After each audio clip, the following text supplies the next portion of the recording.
All right, today we're going to talk about economic theories that developed around the Industrial Revolution that concern the way that businesses run and the way that government responds to those businesses. So the first one didn't actually develop during the Industrial Revolution, but it definitely influenced these economic theories during the Industrial Revolution, and that is mercantilism. Mercantilism is the idea that you export more than you import, or that you export more expensive things and you import cheaper things, that you are buying less than you're selling. You're selling more than you're buying.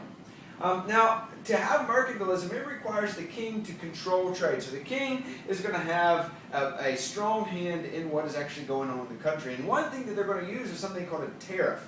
A king would tax anything that's imported because the king actually wants to discourage people from importing things, and they want people to buy what's being made in the country, because if you're importing a bunch of things, you can't have mercantilism. So the king definitely has a strong hand on the economy and mercantilism. Now, this is the dominant theory that took place during the pre-modern period, during the rise of kind of Europe. But a new theory is going to come into play called capitalism. We talked about this a little bit in the last year, but this is when private businesses, people who are owning businesses, act without government control. Because if the government was controlling them, it would make them not function as well, and the business wouldn't make as much money. And if the business isn't making as much money, the government's not making as much money because they can't tax them as much. And this is often referred to as laissez-faire economics. It's a French term which basically means let do. And that's the government letting businesses do what they want. Now, business owners really like this idea. They can make a lot of money. And there was one guy who wrote a lot about capitalism. His name was Adam Smith. He wrote a book called The Wealth of Nations. And he described why capitalism was a good system. Now, he had three main points. One is the invisible hand. That there's an invisible hand in society that make people do what's right. And it's the idea that people are going to do what's best for them. They're always going to be seeking what's best for them. And so what's good for the people is good for the business. If a business is making good products or things that the people want, then the business is going to make money. If the business is charging too much money for those products, the people aren't going to buy them, so the business isn't going to do very well. So the business will lower their prices, and that will be good for the people. More people will buy goods, so the business does well as well. So this invisible hand basically says that the business is naturally going to do what's good for the people, and vice versa. They also have the idea of supply and demand, that the amount of goods that people demand has to meet the amount of supply, the amount of goods that the company or the business can create. And if this happens, then they'll have the correct amount of goods and it'll be at the right price. And this law of supply and demand controls the price of goods. Also, they have the idea of competition, that if businesses are competing against each other, it's going to require them to do even better. It's sort of part of this invisible hand part, where that if there's two businesses each selling the same thing, they're going to try to create a better product at a lower price so that they can sell more of it. And that's going to be good for the people. And these three ideas are basically why capitalism should work. There's another theory called socialism and communism. And generally speaking, socialism and communism are synonymous. They kind of mean the same thing. And they're used to refer to about the same thing by different people. But I generally use the term socialism. And then sort of later on, I'll kind of move to communism, especially when we get into the Cold War. But utopian socialism is basically a utopian society. There is no private property. Nobody owns anything. Everybody shares everything. Everybody is completely equal. So there is no classes because people don't own anything. There can't be somebody who is at a higher class because they all have the equal amount of goods, because nobody really owns anything. They're sharing everything. And there's also no government.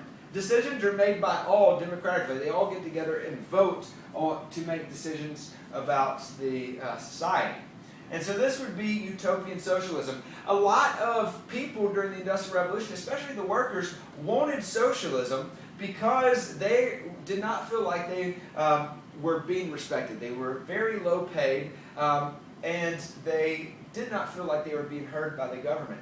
So they liked this idea of socialism. Well, a guy comes along called Karl Marx, and he comes up with the idea of Marxist socialism. Now, Marxist socialism does eventually lead to utopian socialism. Here's Karl Marx, and he came up with this idea. He wrote about it in his Communist Manifesto, and the goal is to get to utopian socialism.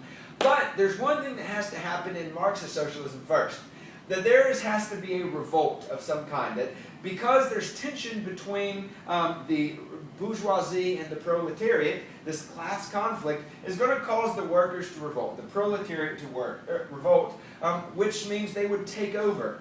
And eventually they would start making slow changes that would lead to utopian socialism. There's another theory called utilitarianism. And this was basically, the biggest idea of this is that they wanted the greatest good for the greatest amount of people for the longest time. Now, capitalists would say that they were getting the greatest good for the greatest amount of people, and so would a socialist.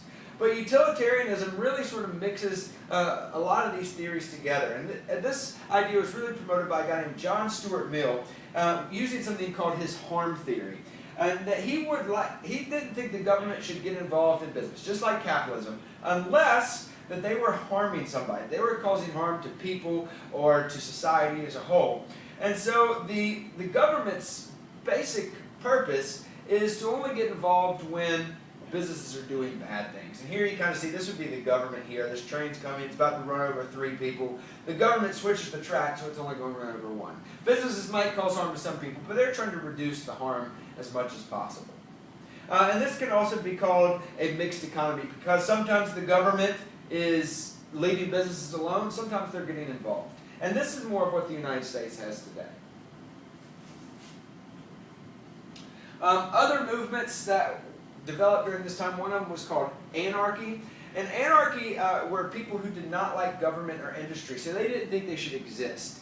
And anarchists often committed some kind of terrorism. They oftentimes struck out against industry and government officials, sometimes even killing people, making assassinations, things like that. Here you kind of see this anarchist poster, this guy sneak up with a knife and a bomb behind the Americas.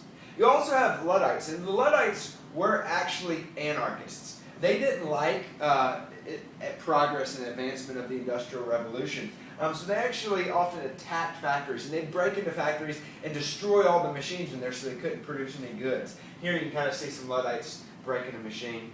And then the last movement we'll talk about is Transcendentalism.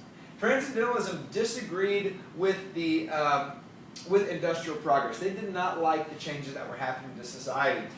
But instead of attacking those things, they decided to remove themselves from them. And so here we have Henry David Thoreau, a very famous transcendentalist. And transcendentalists would try to escape. They would try to go out and live in nature, away from industry, away from urban centers. Just like Henry David Thoreau, he went out and lived on a big pond called Walden and just lived in nature. So those are the different economic theories of the Industrial Revolution.